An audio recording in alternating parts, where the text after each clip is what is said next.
Bonsoir tout le monde. Alors j'ai souhaité revenir sur le croisement de l'Aveline devant Bruyères dans cette vidéo. Alors tout simplement parce que comme je l'ai expliqué dans une précédente vidéo, eh bien l'heure de ce croisement permet d'innocenter Bernard Laroche.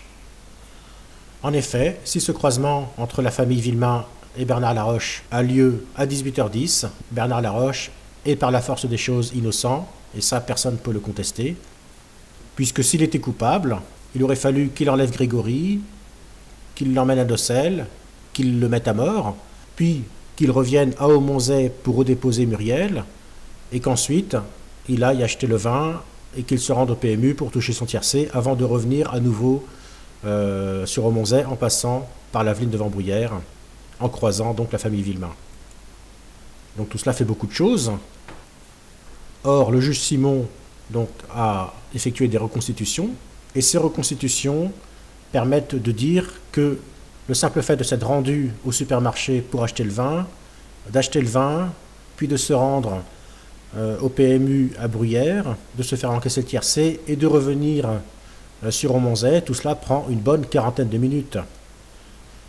Et donc si le croisement se situe à 18h10, 18h10 moins 40 minutes, ça fait 17h30, 17h30 peut-être 35 environ, heure du départ de Bernard Laroche d'Aumonzey pour le supermarché Champion de Laval-sur-Vologne. Et si Bernard Laroche est à 17h30, 35 à Aumonzey, il ne peut pas être coupable. Il a un alibi. Cet alibi qu'avait donné Muriel lors de ses premières dépositions. Donc tout cela est bien connu des gendarmes, des enquêteurs, et personne ne peut contester ce fait. Je vous remets la phrase des enquêteurs que l'on trouve dans le rapport Anacrime. Bernard Laroche n'a pas le temps matériel de se rendre à Docelles après avoir enlevé Grégory pour être à 17h30 à Aumonzey. Et donc ce croisement, qui a certainement eu lieu à 18h10, est l'élément principal de l'innocence de Bernard Laroche. Or ce soir-là, il s'est passé quelque chose à l'Aveline devant Bruyères qui tend à prouver, et j'utilise bien le mot prouver, que Bernard Laroche a bien croisé la famille Villemain, non pas à 18h30, mais bien à 18h10. Et cet élément, je vais le prendre dans les témoignages de Michel Villemain et de Monique Villemain. Alors pour commencer, que nous dit Monique par rapport à ce croisement? Alors je vais vous lire ce qu'elle dit, en date du 26 décembre 84.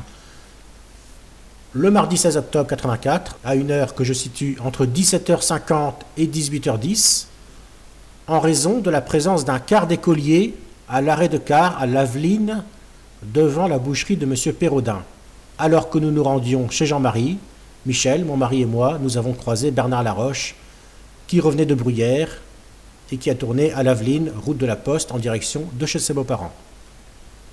Donc première information dans ce témoignage, donc Monique situe le croisement avec Bernard Laroche au niveau de la boucherie Pérodin. Alors la boucherie Pérodin, elle se situe où? Donc la boucherie se situait ici, alors maintenant c'est plus une boucherie, et on voit également l'arrêt du car. Je vais reprendre également le témoignage de Michel. Alors Michel nous confirme aussi la même chose.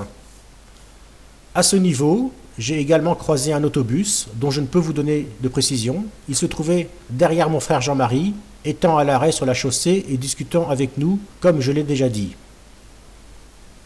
Donc voici deux témoignages précis, concordants, qui nous indiquent où se situait le croisement, et surtout que juste après le passage de Bernard Laroche, donc Jean-Marie Villemain arrive, il se gare au niveau de l'arrêt de bus, et juste derrière lui, un quart d'écolier vient se garer.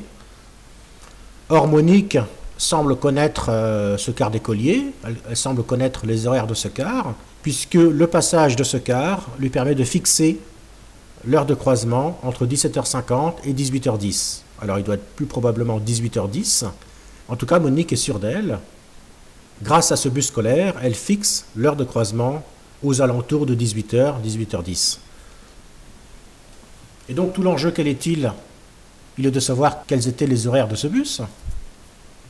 Et là, on découvre quand même un élément majeur, un élément qui nous a été caché pendant des années. Qui savait qu'il y avait un bus scolaire qui s'est garé juste derrière Jean-Marie Villemain au moment du croisement de l'Aveline devant Bruyères? Personne ne le savait. Alors ce bus, quel est-il? D'où vient-il? C'est un bus scolaire, il vient certainement de Bruyères. Alors y a-t-il eu une enquête sur ce bus? A-t-on cherché à savoir à quelle heure ce bus passait à l'avenue devant Bruyères? A priori non, puisque si je prends le rapport des gendarmes, que nous disent-ils? Jean-Marie et Michel se stationnent à côté de l'arrêt de bus pour discuter. Un bus circule juste à ce moment. De quel bus s'agit-il? À quelle heure est-il censé passer? Mais les gars, c'est votre boulot de savoir ça. C'est pas à nous, les amateurs, de faire des recherches sur ce bus pour savoir à quelle heure ce bus devait passer. C'est le travail des professionnels. Et bien ce travail des professionnels qui n'a pas été fait, on va le faire. Donc je demande à tous ceux qui sont de bonne volonté, à toutes les personnes qui croient en l'innocence de Bernard Laroche, d'essayer de se renseigner pour savoir quel était l'horaire du bus, à quelle heure devait-il passer à la ville de Montbruyère, est-ce que c'était un bus de la Stave? Tout ça, on doit le savoir. Alors il faut aller dans les archives départementales peut-être, je ne sais pas, on va faire des recherches et on va trouver l'horaire de ce bus.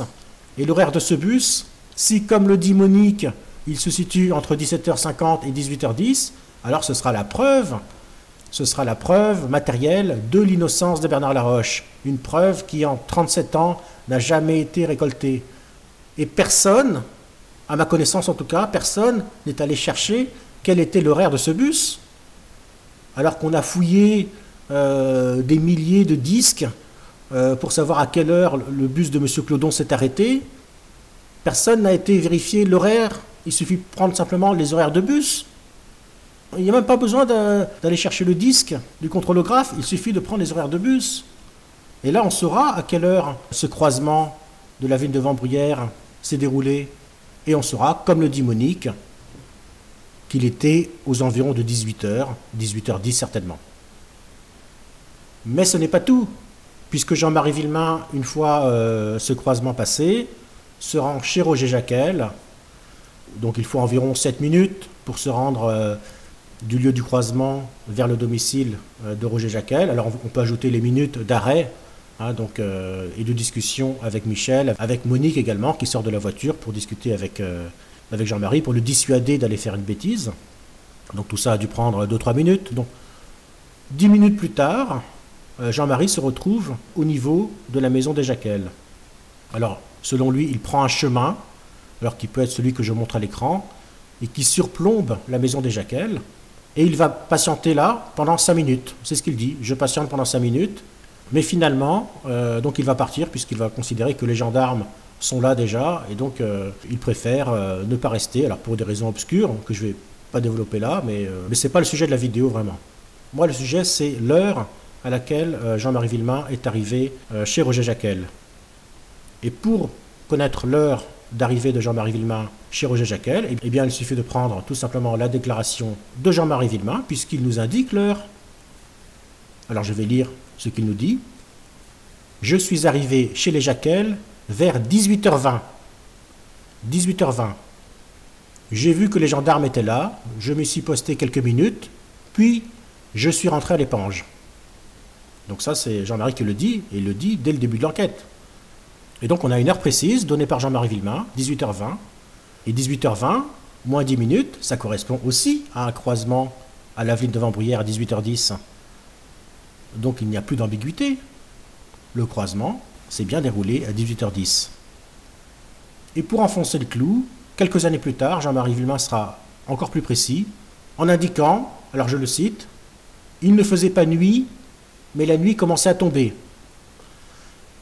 Et ça, c'est très important. Parce que si le croisement de la vigne s'était déroulé à 18h30, Jean-Marie Villemain se serait trouvé au niveau de la maison Jacquel vers 18h40. Or, il y a quelques années, je me suis amusé à faire des captures d'écran de webcam situées dans les Vosges, un 16 octobre, un jour de beau temps. Et donc, j'ai fait des captures pour savoir quelle était la luminosité heure par heure. Alors, je vais tout simplement vous montrer ça à l'écran. Donc, on voit qu'à 18h40, il fait nuit noire. Vers 18h30, il fait très sombre. Vers 18h20, il fait déjà beaucoup plus clair. Et ça correspond tout à fait à ce que dit Jean-Marie Villemain, qui nous dit être arrivé à 18h20. Il nous dit il ne faisait pas nuit, mais la nuit commençait à tomber. Et ça correspond tout à fait à cette photographie-là. En tout cas, ça ne correspond pas du tout à un horaire de 18h40. Donc quand Jean-Marie Villemain indique qu'il était 18h20, au vu de la luminosité à cette heure-là, il a tout à fait raison. Mais s'il était 18h20, le croisement s'est donc déroulé 10 minutes plus tôt, vers 18h10. Et finalement, ça fait deux preuves matérielles que Bernard Laroche est innocent. Il y a non seulement cette histoire de luminosité de 18h20 indiquée par Jean-Marie Villemain lui-même, et qui correspond tout à fait à la luminosité qu'il décrit. Et deuxièmement, et surtout, je dirais, ce bus scolaire, identifié par Monique comme un bus circulant entre 17h50 et 18h10, Monique connaissant certainement ce bus, et lui permettant de fixer l'heure de croisement à 18h10. Et ces deux éléments matériels, eh bien finalement, ils n'ont pas été étudiés, ils n'ont pas été utilisés dans l'enquête. Ni ce bus scolaire, ni cette heure d'arrivée de Jean-Marie Villemain à Granges-sur-Vologne. Et je trouve ça dommage. Donc aujourd'hui, on va essayer de faire ce travail-là. Donc comme je l'ai dit tout à l'heure, donc toutes les personnes de bonne volonté, essayez de faire des recherches sur l'heure de ce bus. Il faut absolument savoir, document à l'appui, à quelle heure ce bus scolaire arrivait à l'arrêt de bus de l'Aveline devant Bruyères.